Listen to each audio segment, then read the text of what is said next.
नमस्कार माझ्या मित्रमैत्रिणींनो, solving questions with Gauri ma'am या माझ्या यूट्यूब चॅनलवर तुमचं सगळ्यांचं स्वागत आहे. डॉक्टर होमी भाभा बाल वैज्ञानिक स्पर्धा या परीक्षेसाठी आपण तयारी करतो आहोत.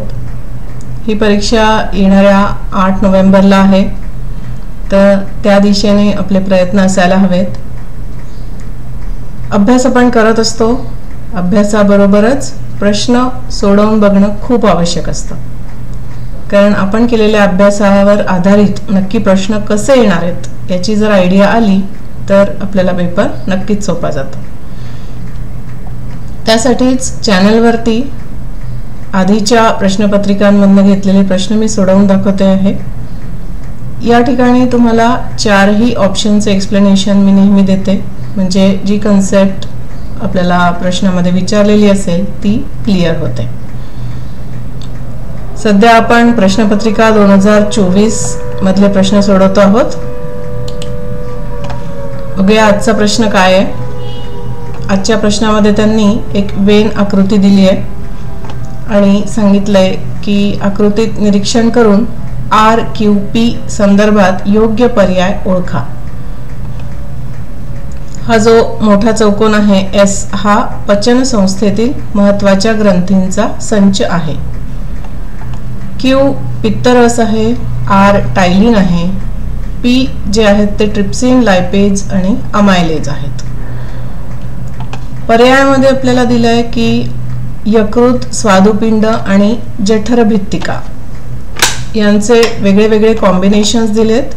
तर या आपल्या पचन संस्थेतील ग्रंथी आहेत आणि या कुठल्या ग्रंथी कुठला स्त्राव स्त्रवतात यावरती आपल्याला हा प्रश्न बनवलेला आहे. तर जाणून घेऊया कुठल्या ग्रंथी असतात आणि कुठला स्त्राव त्या स्त्रवतात. सगळ्यात सुरुवातीला लाळ ग्रंथी या तोंडामध्ये 3 ठिकाणी असतात, कानशिलांजवळ, घशाजवळ आणि जिभेखाली. लाळेमध्ये मुख्य म्हणजे टायलिन किंवा अमायलेज नावाचं विकर असतं, ज्याचा उपयोग होतो आपल्याला स्टार्च पिष्टमय पदार्थाचं रूपांतर माल्टोज म्हणजे शर्करेमध्ये करण्यासाठी. हे माल्टोज आहे. ते कधी कधी फॉन्टमुळे मला नीटचं लिहिता येत नाही, तर तेवढं समजून घ्या, ॲडजस्ट करून घ्या माझ्यासोबत. सो स्टार्चचं माल्टोजमध्ये कन्व्हर्जन करण्यासाठी अमायलेज किंवा टायलिन हे वापरलं जातं, जे लाळेमध्ये असतं.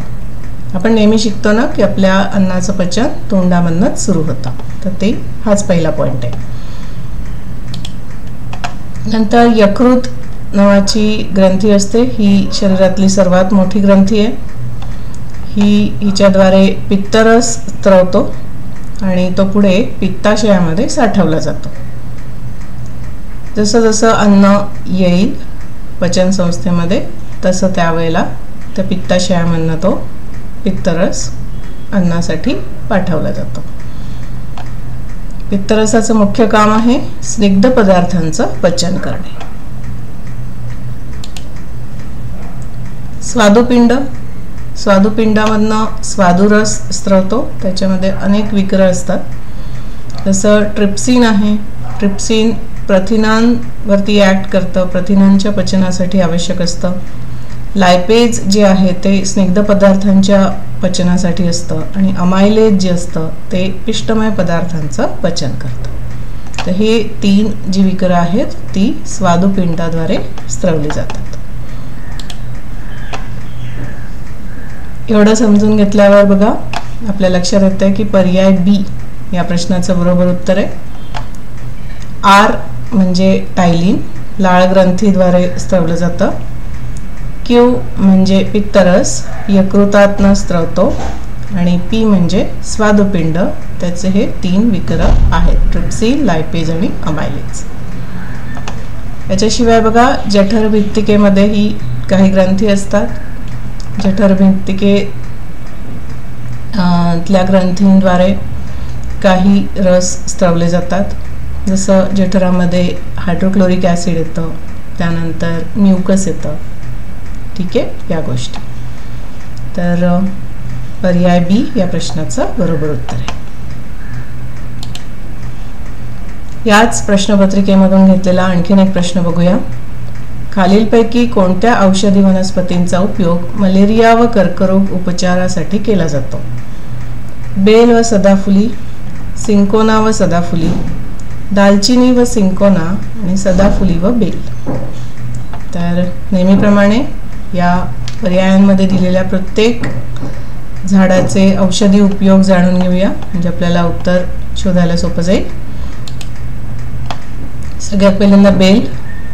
बेलाचे औषधी उपयोग आहेत पचनासाठी, सुजेवर गुणकारी असतं बेल, रक्तातली साखर नियंत्रित ठेवण्यासाठी, श्वसन विकारांवर, यकृत, हृदय यांचं आरोग्य अबाधित ठेवतं. असे हे बेलाचे उपयोग आहेत.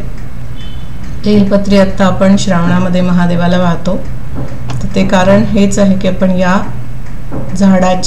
याच्या पानांच्या संपर्कात यावं. त्याच्यामुळे हे औषधी उपयोग आपल्याला आपोआपच त्याच्या कुठेतरी वासाने, त्याच्या कुठेतरी संपर्काने आपल्या शरीरावर त्याचा इफेक्ट होत असतो. आपल्या संस्कृतीमध्ये ज्या गोष्टी दिल्या आहेत त्या आरोग्याशी रिलेटेडच असतात. सिंकोना नावाची औषधी वनस्पती आहे. त्याचा उपयोग मलेरियाच्या उपचारासाठी होतो. त्यामध्ये क्विनिन नावाचं एक अँटी मलेरियल कंपाऊंड आहे, जे बेसिकली मलेरियाच्या उपचारासाठी वापरलं जातं. त्यानंतर सदाफुली हे कर्करोगावर प्रभावी औषध याच्यातनं बनवतात. त्यामध्ये विनक्रिस्टिन आणि विनब्लास्टिन नावाची अल्कलॉइड्स असतात, केमिकल्स असतात, जे किमोथेरपीमध्ये वापरली जातात. त्यानंतर दालचिनी हा एक मसाल्याचा पदार्थ आहे बघा. याचे औषधी उपयोग आहेत रक्तातली साखर नियंत्रित करणे, पचन सुधारण्यासाठी, वजन नियंत्रित करण्यासाठी आणि श्वसन विकारांवर सुद्धा. तसे हे दालचिनीचे उपयोग. इतकं समजून घेतल्यावर आपल्या लक्षात येते पर्याय बी या प्रश्नाचं बरोबर उत्तर आहे. मलेरियासाठी सिंकोना आणि कर्करोगाच्या उपचारासाठी सदाफुली. ठीक आहे. चला तर मग आजचा व्हिडिओ इकडेच थांबवते आहे. असेच अजूनही सोडवलेले MCQs घेऊन येणार आहे. चॅनलला बघत राहा.